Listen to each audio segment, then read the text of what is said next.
સુરતના મોટા વરાછામાં શાળાના સ્થળાંતરને મામલે રોષ જોવા મળી રહ્યો છે। વિદ્યાર્થીઓ સાથે વાલીઓ પણ ઉપવાસ પર બેસી ચૂક્યા છે। અંગ્રેજી માધ્યમના વિદ્યાર્થીઓને અન્ય શાળામાં ખસેડવામાં આવ્યા અને તેને લઈને આ વિવાદ વકર્યો।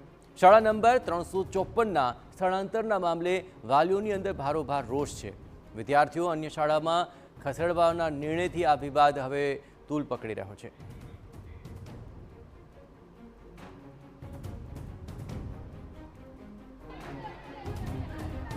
सूरत महानगरपालिका संचालित जे नगर प्राथमिक स्कूल है ते फरी एक वखत जे विवाद में आई है, कारण के सूरतना मोटा वराछा विस्तार में आवेली आज सूरत नगर प्राथमिक जे स्कूल है तेनी अंदर जे रीते अंग्रेजी और गुजराती मीडियमना जे विद्यार्थीओ एडमिशन लीधुं हतुं ने त्यारबाद जे रीते निर्णय है ते फेरवायो है कि इंग्लिश मीडियमना जे विद्यार्थीओने आ स्कूलनी अंदर एडमिशन एटले के बेसवा देवामां नहीं आवे। बीजी स्कूलनी अंदर जे फेरफार कर्यो छे तेने लईने जे रीते विरोध है ते नोंधावी रह्या छे वालीओ द्वारा।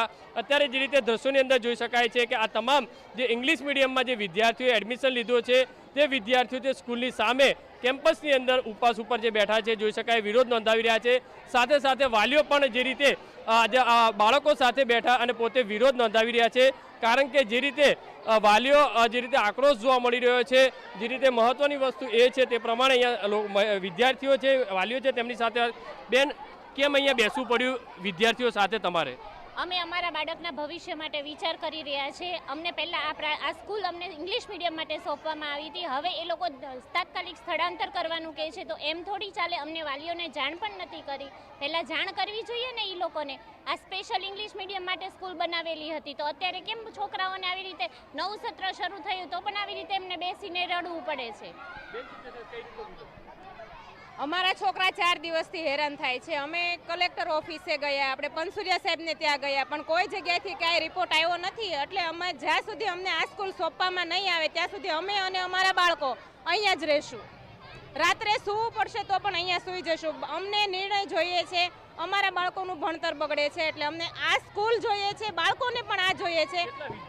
વિદ્યાર્થી 300થી ઉપર છે, મિનિમમ 300થી ઉપર વિદ્યાર્થીઓ છે, પણ આ વર્ષે એ લોકોએ નવા એડમિશન હા ઓછા આપ્યા છે। ગુજરાતીવાળાને વધારે આપ્યા, ઇંગ્લિશ મીડિયમના એડમિશન ઓછા કરી નાખ્યા। આગળના વર્ષે 1, 2, 3 3 ક્લાસ બંધ કરી દીધા। એટલે એ લોકો એવું કહે છે કે તમારી સંખ્યા ઓછી છે એટલે તમારે સ્કૂલ ટ્રાન્સફર કરવી પડે, પણ તમે સંખ્યા નવા એડમિશન આપો તો સંખ્યા વધે ને। એ લોકોએ સંખ્યાનો આવવા જ નથી દીધી, એટલે સંખ્યા છે કે દ્રશ્યોની અંદર આજે વાલીઓમાં એક આક્રોશ છે તે જોવા મળી રહ્યો છે।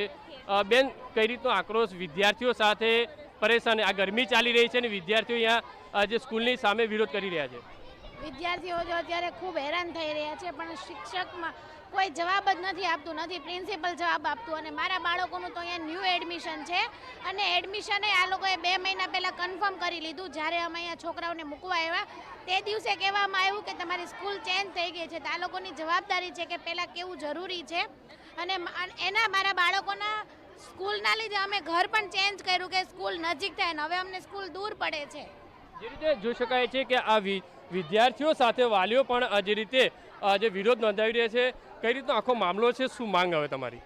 મામલો એવો છે કે આ 2022માં અંગ્રેજી માધ્યમ માટે આ સ્કૂલ બનેલી છે, તો આ સ્કૂલને તાત્કાલિક ધોરણે સત્ર ચાલુ થવાના 2 દિવસ પહેલાં પેરેન્ટ્સને ગ્રુપમાં વોટ્સઅપ માધ્યમ દ્વારા માહિતી આપવામાં આવે છે। 354 હવે 309માં ત્યાં થાય છે, ચેન્જ કરવામાં આવે છે। તો એવું તો શું થયું છે તો તરત તાત્કાલિકના ધોરણે તમે ટ્રાન્સફર કરી। હવે જે એસએમસી કમિટી વાલીઓની બને છે એમાં પણ આ ઠરાવ મૂકવો જોઈએ। આ ઠરાવ નથી મૂકલો એટલે આરટીઆઈના એક હેઠળ આ લોકોએ પણ એક જાતનો ગુનો કરેલો છે। જે રીતે જોઈ શકાય છે આ રીતના દ્રશ્યો છે તે સ્કૂલ નંબર 353 જે નંબરની છે સ્કૂલ છે તેની અંદર વિદ્યાર્થીઓ સાથે વાલીઓ છે તે વિરોધ નોંધાવી રહ્યા છે। ત્યારે જોવાનું રહ્યું કે સુરત મહાનગરપાલિકાના જે સત્તાધીશો કઈ રીતની હવે નિર્ણય લેવામાં આવે છે, અમારા ભવિષ્યનો જે